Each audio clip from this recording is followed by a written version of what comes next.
Welcome to Meghalaya, the cloud-draped heaven in India's northeast, adorned with lush hills, gorges and rivers.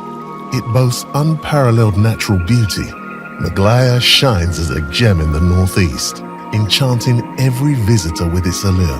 What is most alluring is the fact that Meghalaya is home to one of the world's last matrilineal societies. This is the unique selling point of Meghalaya, which can be responsibly marketed to promote Meghalaya as a women-friendly destination where women are held in high respect, high regard, respected, and play a dominant role in society. Ensuring access to safe, quality, affordable, and reliable transportation is essential to free women's time for productive activities and enable better access to health, education, market, and jobs. In an effort to improve transportation connections and efficiency in the state of Meghalaya, the government implements the MITP project with financial assistance from the World Bank.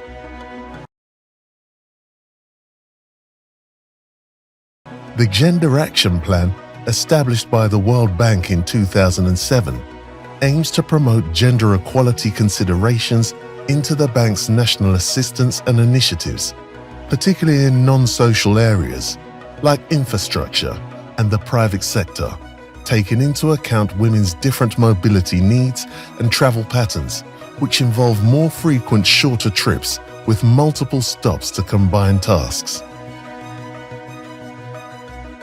The Meghalaya government has commissioned a gender assessment study to identify the gender-specific issues in the transport sector in both rural and urban areas. The study was carried out on a sample basis of 11 selected roads with different criteria, including state highways, major district roads, rural roads connecting to agriculture clusters, tourism roads, and urban centres. This study aims to improve transportation connections and efficiency in project districts and modernize transportation sector management in Meghalaya. This is a very important study for us, and this is one of its kind in the country. This study will ensure that the inclusiveness of all the road users in the state. We would usually look at only the physical aspects of the project. This is a more humane approach under this project. There's been a deeper dive in the sense that we have a gender action plan. So under the gender action plan, not only do the social issues come to the fore, they are even more pronounced in the sense that they are gender specific. The National Urban Transport Policy aims to provide better mobility and sustainability by prioritizing people's mobility over vehicle mobility. But in cities, there's a struggle. Private taxis and buses clog the streets, creating traffic jams and endangering pedestrians. When the rain falls, the paths become flooded, making it tough for all, especially women and school-going children. Going to the rural areas, and a different problem emerges. Getting around is hard. There is only a few sumo and winger taxis, and they don't run all the time. This makes life difficult for vulnerable groups like women, children, elderly, and the differently abled.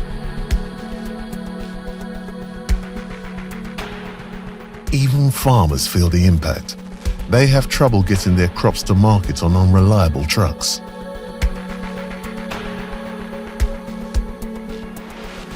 There's hope though.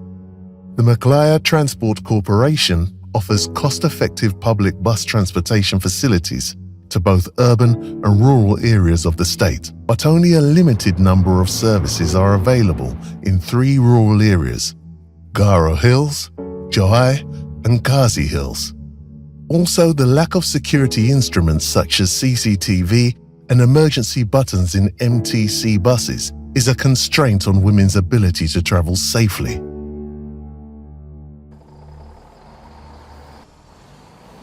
Kumneru kakti ki koram te kidon hikna kibaya ur kibaya pansau kun kumtai kamtam ki khna school kat ban lej ban wan kila kti kila ya tingit de tengar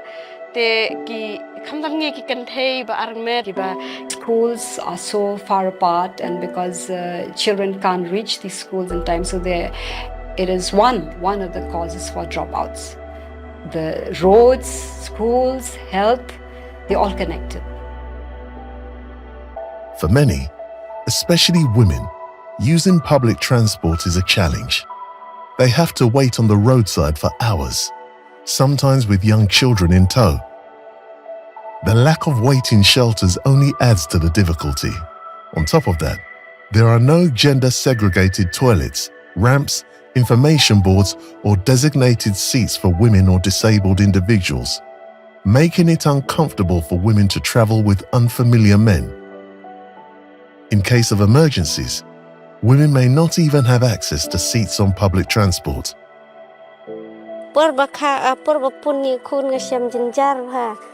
Namar ngaro so damar marsytiang daga ne dadai hadu ba ong so doktor ni kong don bok ba piwan kloi da piklam wan kloi de mlong sire pila kha marsytiang pun 108 de ong 108 ni lawan.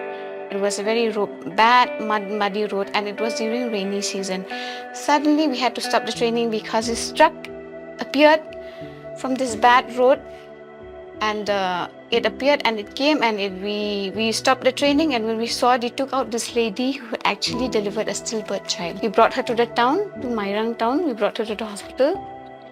They were not able to help her because it was a very critical condition. Managed to contact the local MLA to get an ambulance. We got an ambulance. We brought her to Shillong. We accompanied her along, but she died on the way.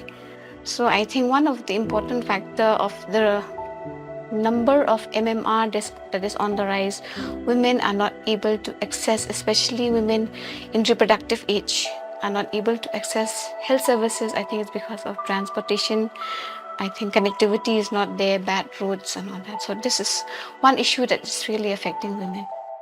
In rural Meghalaya, women, including single mothers who are either abandoned by their husbands or have no husbands, face the burden of walking long distances of over 500 meters in the hilly regions to fetch water for daily use, perform household chores, and take care of their children and families' needs. Additionally, they participate in the community's work and earn a livelihood, leading to an overwhelming amount of responsibilities. Kawai kade nang buta ki kenthe ki ba armet ka ba ar pade ki briu ki ba yo ki jingpang ba pher kum ki stroke ki heart attack but kum ta ki emergency. In the Gairo region of Meghalaya, people have reported concerns about safely travelling while travelling through Bajindo Barazu forest area after 7 to 8 p.m. due to the fear of robbery. While there have been no reports of harassment of women in the area are still worried that it could occur in isolated areas or at night. Most people, like for females, it's not safe to just to just walk around and travel at night at around 7 or 8 p.m. Incidents of physical and verbal harassment against women often occur in buses, but they are not usually reported.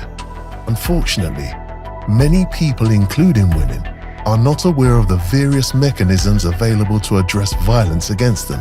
Although some are aware of the police helpline numbers, there is still a need for increased awareness about these issues and resources for those affected.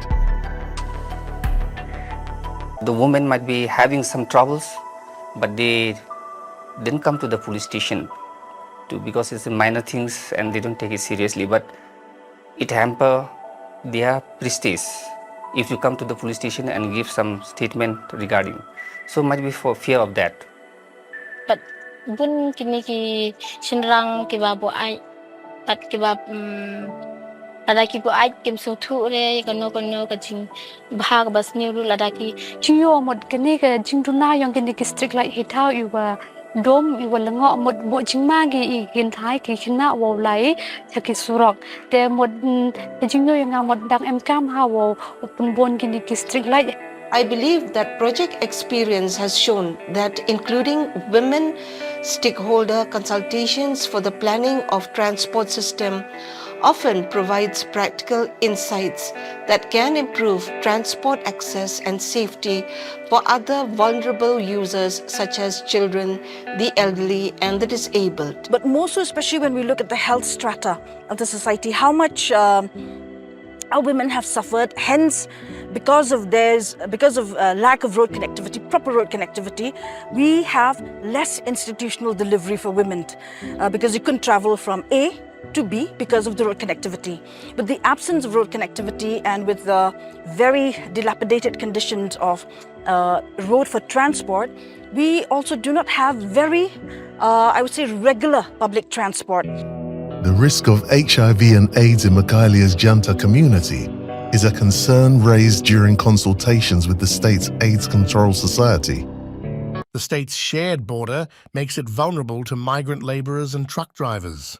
Truckers in particular are at high risk due to shared needle use when injecting drugs. Villages bordering also face a significant threat from illegal immigrants, posing a risk to the local community.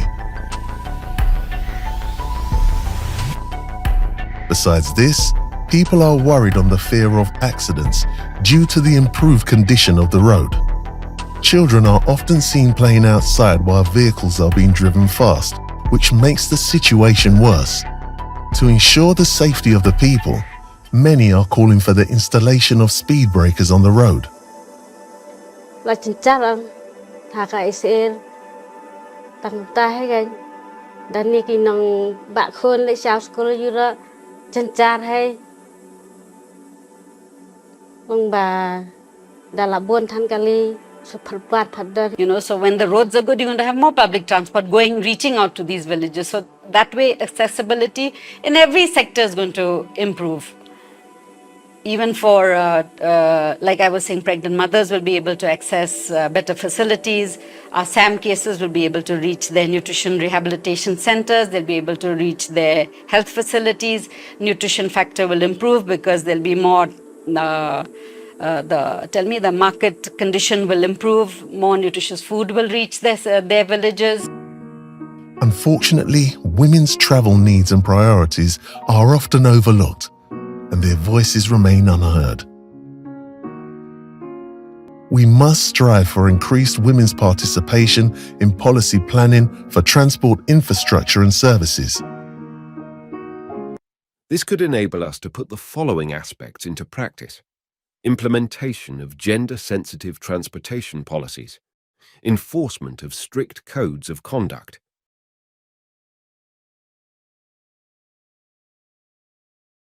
raising awareness on appropriate behaviour to be followed in the public transport, establishing a reporting mechanism for incidents. More usage of public transport, increased mobility during the day, as well as at night, and a feeling of safety and security at all times in public transport, as well as public spaces. With the right investment in transport projects that consider gender dimensions, women have increased access to employment, education, healthcare services, and their time poverty can be reduced.